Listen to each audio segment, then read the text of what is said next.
কি রে গেন্দা? ওকে ড্যাডি, সমস্যা কি আপনার? ওই যে ঘুরতাছস ফুলাফানের সাথে, এদিকে আয়, আমার সাথে একটু কাজ কর, আমাকে সাহায্য কর। আমি একলা তোরা কেমনে করবো? এদিকে আয়, এদিকে আয়। এই মিয়া, আমি কি পড়াশোনা করতে লাগে নাকি? হ্যাঁ, আমি যাইতেছি বন্ধুর লাগে একটা ইভেন্টে যাইতেছি, পড়ালেখার ইভেন্টে। বুঝতেন কিছু? আমি এই যে পড়ালেখা করে ডাক্তার ইঞ্জিনিয়ার হবো, আমি আপনার এই যে খেত কামারে কাজ করতে পারবো না, আমার পড়ার সমস্যা হয়। আচ্ছা আচ্ছা, ঠিক আছে, যা, মন দিয়ে পড়াশোনা করিস। কিন্তু চলো,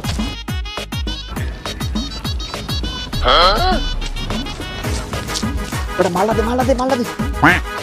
দেখ কেউ আসে না। বন্ধু, তুই যে তোর আব্বার যে বললি তুই পড়ালেখা করে ইঞ্জিনিয়ার হবি, তুই আলাই মাল বানাই দেছ। আরে বলোস না, এই যে মালটা বানাইছি, হ্যাঁ, এই বানাটা কি একটা ইঞ্জিনিয়ারের কাজ না? হ্যাঁ, আমি তো আমার আব্বার কইছি আমি ইঞ্জিনিয়ার হবো। এই যে মাল যে বানাই দিচ্ছে, আমার মতো মাল কেউ বানাইতে পারে? এটা একটা ইঞ্জিনিয়ারিং কাজ না?